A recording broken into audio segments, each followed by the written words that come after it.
Hey, what is up, everybody? This is Stevie Breach coming to you here today. Upcoming Extreme Rules pay-per-view coming up right around the corner. Still a little bit messed up because of the fact that they switched Extreme Rules and Payback this year. I'm guessing, honestly, that they just looked at the way that the AJ versus Roman Reigns feud was going to be taking over after WrestleMania, and they probably just didn't want to have an Extreme Rules match right out of the gate, and especially because of the fact that, you think that AJ Styles and Roman Reigns coming into this were both being portrayed as baby faces. AJ won a match on Monday Night Raw to become the number one contender, and with him being the number one contender, he had to take on Roman Reigns, and them just going in and beating the bloody pulp out of each other when they're both supposed to be baby faces doesn't make a lot of sense, because of the fact that you put Payback there, then you were able to introduce the club, and then you were sort of put some shades of gray on AJ Styles. We're not really sure, is he a full-blown heel? Is he a baby face? Is the club sort of, influencing him to go in a different direction? Lots of things to really look at. But honestly, I was really predicting it last month. I've been predicting it for a while. I'm sure there's some people out there that are saying, Steve, you've been predicting this for, time after time. I think I predicted it at the Royal Rumble. I didn't think that it was going to happen, but there was people talking about that it was going to happen. There's big talk that he would debut the night after WrestleMania. I thought that he would debut at Payback, and now here we are with the 5th video talking about Extreme Rules. When is Finn Balor going to be coming in? We have the club, which is AJ Styles, Gallows, and Anderson, and they're real tight. They were in the Bullet Club. People would call them the Bullet Club 2.0, I guess you can say, if you're not really familiar with watching New Japan. But you got the t-shirt, but you might not know what's going on. But when the Bullet Club actually started, it was Finn Balor and Machine Gun Carl Anderson. Luke Gallows ended up coming in later. I'm not 100% sure if he came in during the Finn Balor reign and he was there when AJ Styles came in. I think that's the way that it happened, but I'll admit it to you. I didn't see any of Finn Balor's run in New Japan. I didn't come into watching until around, I think the first thing I watched was the Wrestle Kingdom. I think that would be Wrestle Kingdom 8, which was AJ Styles leading the Bullet Club, and he had everybody sort of with him at that point. But hey, it is what it is. Everybody starts being a fan at some time.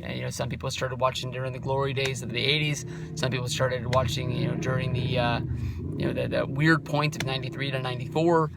Some people started watching during the Attitude Era. Some people started watching, during the, what the hell was that name at the time after the Attitude Era? Everybody becomes a different fan at different points, and it doesn't make anybody a bigger fan than anybody else. It just says that, we're all wrestling fans, and we all mix together. Sometimes it seems like we're all competing to see who's the smartest guy in the world, but, small rant in the middle of this. But I am really, really looking forward to Finn Balor doing it, and I think that, honestly, at this point, him coming in and, debuting on the main roster is a really big thing. And some people are saying that it's not going to happen because, this week they put together, William Regal, the commissioner of NXT, said that, Samoa Joe and Finn Balor are going to have one more match for the NXT championship. And some people are saying it's Balor versus, Joe 3. Some people are saying because the other show wasn't on an NXT TakeOver, it was on the house show, that this is 4.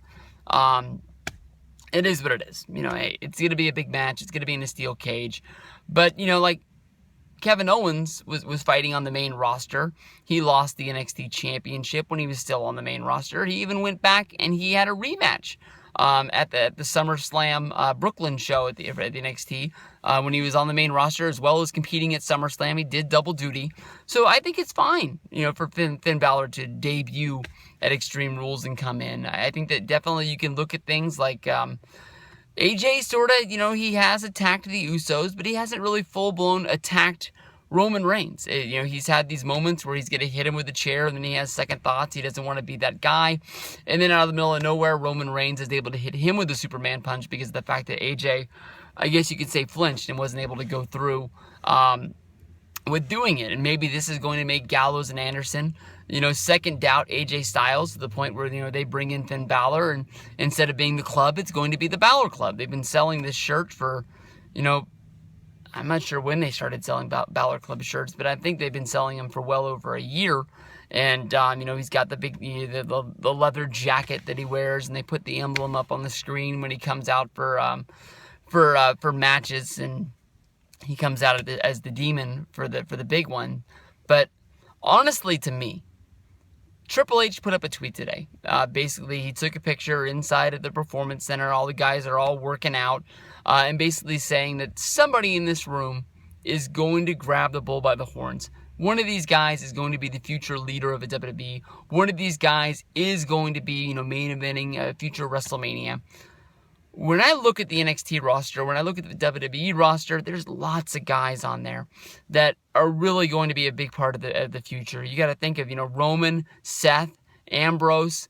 Those are all guys that have basically got to the main roster in the last few years. They're relatively fresh. We haven't seen the best of what they can do. I mean, Rollins had a really good run with the title. Roman has been, trying to get to that point for the last little while. He's got the belt right now. He doesn't really have the fan support behind him, but I think that's going to come. I don't know if turning Roman Reigns heel is going to be the magic thing that does it, but it seems like it's almost like with John Cena. People attack this guy, but they full-blown admit that if this guy was a heel and he was able to do heel characteristic things, they would love the guy. I don't know why they won't, but they did the same thing with John Cena forever.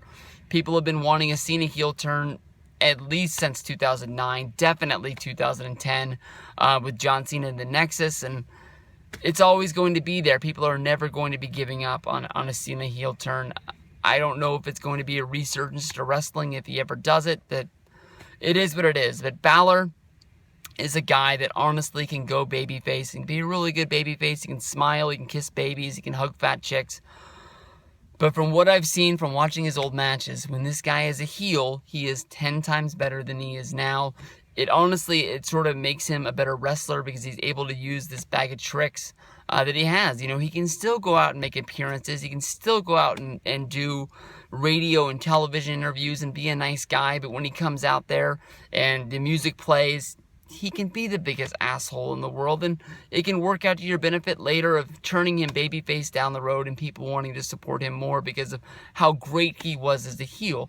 It's not like when Seth Rollins comes back from his injury. It's not like people are going to hate him because of the fact that he was with the Authority for so long. Because of the fact that he's got to come back and probably stand up to the Authority and want to win the championship on his own to show that he can be champion, and he doesn't need Triple H, he doesn't need Stephanie, he doesn't need J&J Security, he doesn't need Corporate Kane. I think that's going to make people respect him even more.